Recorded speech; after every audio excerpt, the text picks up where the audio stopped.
Vavaka isika tonga ny fotoana zay anambaranao ny sitraponao, ampahirezanao anay indray ry Tompo ary ampiorenanao ny finoanay.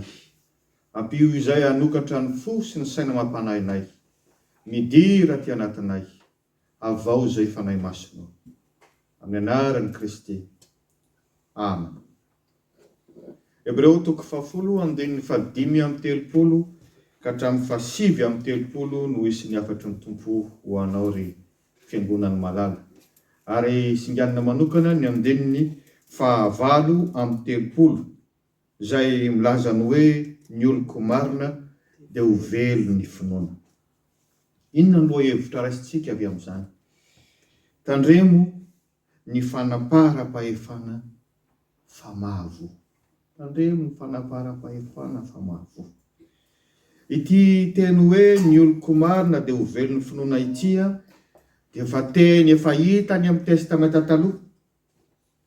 Manokatra ny bokin'ny Habakoka mpaminany ianao, Habakoka 2:4 dia mahita an'izany.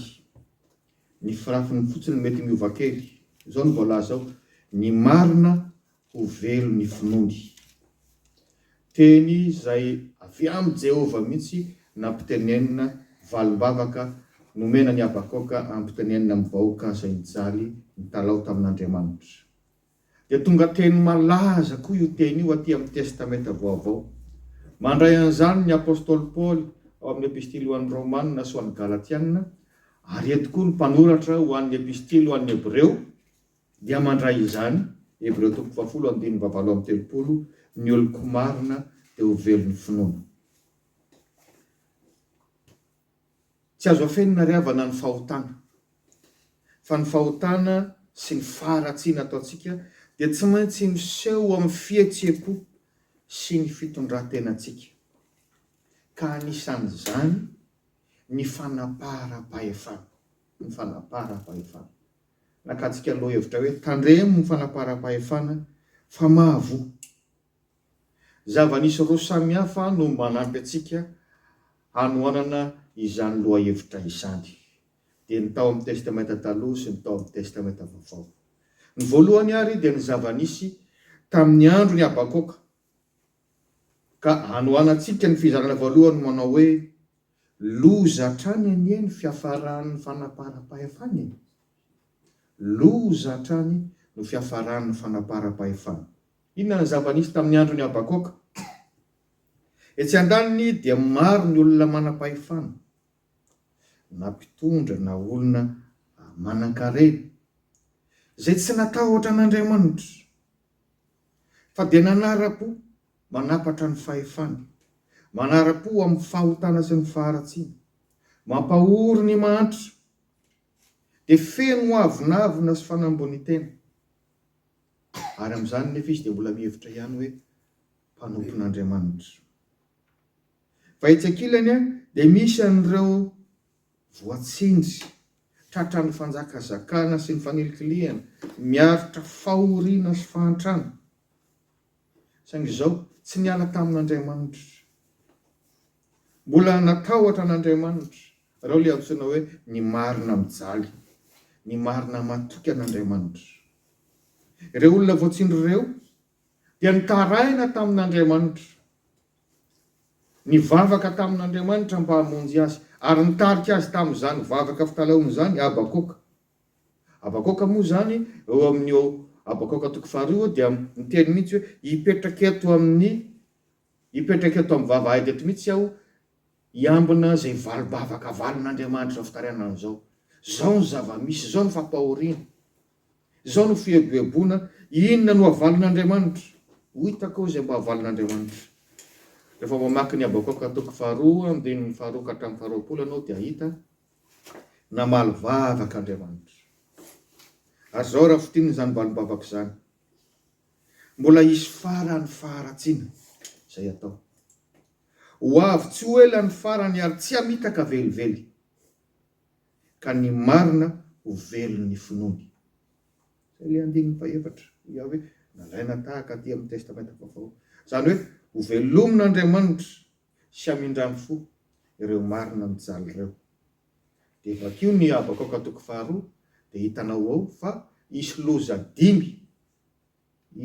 dimy nanjo tao nampijaly an'ireo mpitondra sy ireo mpanan-karena zay nanevateva, ary nidra koa ny kaldeanina. Ny kaldeanina zany moa dia nirakianina ankehitriny zay nanjanaka sy nampijaly ny jiosy tamin'izany. Zany no antony lazantsika hoe tandremo fa lozany ny fiafaran'ny fanaparam-pahefana. Mazana koa isika manana zay fahotana tsy fotsika izay, péché mignon ny teny frantsay. Miezaka manamary tena mihitsy azy sika amin'izany. Asa mety fangalarana madinidinika ny ampiasana any, indray moa le faratsiana manomboka amin'ny zavatra kelikely aloha, fa rehefa tamana dia mialehibe ihany zany. Mety fanambakana na samy mpiara-miasa ao ihany ary zay fehisika ao ambanitsika eo, dia amin'ilay fahefana zay mbanana antsika dia manapatra an'izany fahefana izany. Indraindray mety ho fanaritsiana olona tsy misy farany, fanaparam-pahefana koa zany. Mampitandrina antsika ny tompo, misy farany faharatsiana rehetra izay atao. Hitsara antsika ny tompo ary ho loza amin'ny hafarany raha mikiry biby ka tsy miverina aingana amin'Andriamanitra isika. Ary mahafoy izany faharatsiana izany fa manjary hanimba anao, mangatà amin'Andriamanitra hanampy anao hiala amin'izany. Zao mantsy ny fakapanahy, rehefa mba mahazo fahefantsika dia te hanapatra amin'izany fa tsy hampiasa azy amin'ny tokony ho izy. Aza mieritreritra isika fa ny mpanao politika, ny mpitondra ihany na ny mpanan-karena ihany no afaka hanjakazaka sy hampijaly. Fa maro moa izy ireny no mizaka ny vokatra izany fanaparam-pahefana izany. Isika samy manamarina ny tantara dia samy mahita an'izany. Fa zao isika tsirairay koa dia manana fahefana, mavita manapatra fahefana na dia ao an-trano fotsiny aza. Misy inge mavita mampijaly ny ray aman-dreny nahitana masoandro, satria efa antitra, efa tsy miasa intsony, efa mampidi-bola, manahira na lasa-dranomaso andray nijery documentaire momba an'izany, idina ao an-trano ao tontolon'ny andro, ampijaliana misakafo, tevatevaina amin'ny teny marary. Eny misy makasitana anazy nefa na ray aman-dreny nahitana masoandro. Ka na zanaka ianao na vonato dia tadio fa ho hainon'Andriamanitra ny fitarainan'ireny olona ireny. Andriamanitra mihitsy no hiady aminao ary hamaly anao amin'ny andro ray tsy ampozinao. Satria marin'Andriamanitra ny teniny, ny olona marina dia ho velo ny finoana. Ary tadio fa ataonao amin'ny tenanao ihany zany, satria izany fitondranao ny ray aman-dreninao zany dia hitany zanakao. Dia hoy izy eo ohatra izao indray zany no tokony ho ataoko ny ray aman-dreniko io rehefa ny aoriana any. Ka tandremo izany fanaparam-pahefana izany. Misy sika dia tena mpitondra fijaliana ho an'ny vady, mampijaly azy amin'ny fitiavana, manebatebaka azy mason'olona. Eny tompoko, misy mavita mikasitana anazy, hitondrany ratra anaty, hitondrany takaitra izany. Hoenon'Andriamanitra ny fitarainany, satria ny olona marina dia ho velomin'ny finoana. Andriamanitra mihitsy no hiady ho azy ary hitsaranao amin'ny andro anankiray. Sao tara loatra ka nenena. Zavatra faharoa sady farany hipetratsika aty amin'ny testamenta vaovao, zava-nisy tamin'ny andron'ny mpanoratra ny epistily any Hebreo dia izao: mahavery sy manimba fihavanana ny fanaparam-pahefana. Sady mahavery anao no hanimba ny fihavananao aman'olona. Fa inona moa ny zava-misy ho an'ny jiosy? Jiosy moa tena nanoratana indrindra indrindra. Marina fa fampianarana ho an'ny olona rehetra ny epistily any Hebreo, fa voalohany amin'ireny koa ny jiosy. Ny jiosy tamin'ny andro nanoratana ny epistily any Hebreo dia izao: ny reharefatratra hoe zay le novidin'Andriamanitra voalohany, zay no nametraka ny lalàna, ny razambeanay no nomena ny lalàna, dia manandatra ny lalàna ho ambony. Tsy maintsy makato ny lalàna, tsaka sy andavany, voavovonjy ianao.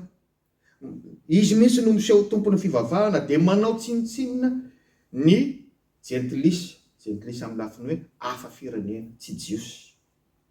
Tsy maintsy foraina ianareo, tsy maintsy manaraka an'izao didy zao ianareo. De tena nampijaly tokoa ny jiosy. Mba tsy lazana ny hoe nanjakazaka, nanapatra fahefana. Dia mitovy amin'ilay andininy tarihana hoe ho avy tsy ho ela ny mpanafitra, ny andininy fa 7:30 amin'ilay Hébreo 10 dia milazany hoe rehefa afaka kelikely dia ho tonga ilay ho avy fa tsy tarebetra. Zany hoe mbola ho tsaraina daholo zany ataontsika izany. Ary mbola ho tsaraina izao ataonareo zao ry jiosy, manapatra ny fahefana, mampijaly ny olona taty aoriana tonga mba hivavaka.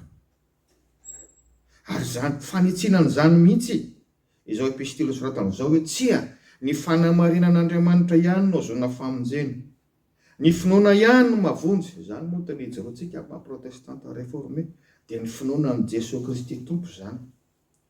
Ary mamarana azy le andininy 7:30 hoe ny oloko marina dia ho velo ny finoana, na koa hoe ny marina amin'ny finoana no velona. Manamafy zany fampianarana zany ny apôstôly Paoly ao amin'ny Romanina sy ao amin'ny Galatiana. Ny tena marina mantsy le Hébreo 10 andininy 4:20 ka hatramin'ny 7:30 dia fampitandremana mba tsy hivadika amin'ny Kristy ary mitaky finoana sy faharetana zany. Araka ny ambarany andininy 4:30 fa tokony hanana faharetana ianareo mba azonareo izay lazain'ny teny fikasana. Ka le hoe ho velona eto dia zao manana fiainana mandrakizay satria maninona? Mino an' Jesosy Kristy ho tombo sy mpamonjy azy. Izay mino ny zanaka no manana fiainana. Manana fiainana mandrakizay satria mahatokony famonjena vita an' Jesosy Kristy teo ambony hazo fijaliana. Dia inona koa no vokany ary ho an'ireto jiosy izay naniava tevy reto? Mampalahelo kely afa na ny mieritreritra ny hoe maro ny jiosy. Na dia izy aza no nifidian'Andriamanitra voalohany dia maro ny jiosy no very satria tsy mino an' Jesosy Kristy, ilay ihany mpanalalana amin'Andriamanitra ray, ilay ihany mpamonjy. Mampalahelo ny mieritreritra amin'izany. Zany ny vokatra ilay fanamparam-pahefana, tsy misy fanetretena. Inona ny fampiarana? Eto zany izay manana fahefana ara-moraly indray no manjakazaka, manapatra fahefana. Raha ny aty am-piangonana moa dia anisan'ny manana an'izany fahefana ara-moraly zany. Ny mpitondra any amin'ny foibe, ny mpitondra any amin'ny saodapartana, ny mpitondra fivavahana, ny birao-piangonana, ny mpampianatra sekoly alahada dia manana fahefana ara-moraly amin'ny ampianariny, ny birao-tsampana sy ny sisa rehetra, tsika tompon'andraikitra. Mitodika amintsika izany. Aoko tsika tsy hanao hoe zany efa hatraminy teto fa za tsy hanoranareo vaovao reo. Na hoe efa nianarako io ka za tsy hizara fa izay tiako ihany no atao, efa haiko io. Fanaparam-pahefana zany, mampijaly ny hafa zany, tsy hatsara fihavanana zany, manimba ny firaisan'ny mino amin'ny fiangonana zany, ho tsara an'Andriamanitra amin'izany sika. Ary mampatahotra zany rehefa. Fangamo ireo ihany, sika ray aman-dreny koa manana fahefana ara-moraly amin'ny zanatsika. Natao hampianatra sy hanitsy ny zanatsika tokoa isika. Fa zao ataovy tsapany hoe tena amin'ny fitiavana, fa tsy fanaparam-pahefana fotsiny, na faly ampitahotra fotsiny. Indray moa tsika ray aman-dreny, ohatra misy renim-pianakaviana mety mavita amin'ny teny mihitsy hoe ho hitanao tsara fa ho teneniko amin'ny dady anao rariva. Dia io koa dady vao tonga rariva, vao miditra mivaravarana dia vahana amin'ny fekipo. Aninona le amin'ny fekipo zay? Ikapoka. Aza miditra amin'izany ianao ry dada.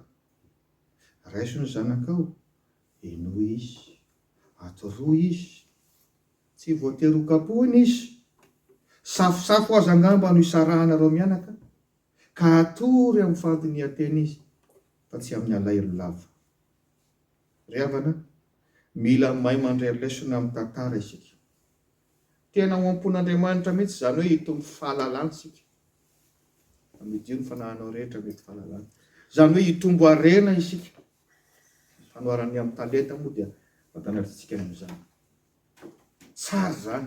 Mety mitondra anao amin'ny toeram-pahefana zany, fahefana anankiray. Fa rehefa mba mahazo fahefana ianao, toero ny fakapana hoe anaparana pahefana am'izay fehezinao zany. Fa sady fahotano zany no aretina. Antsosy hitalaody Jesosy Kristy hanafaka anao am'izany. Fa raha ny zanaka ao nanafaka anareo, ho afaka tokoa ianareo. Amen.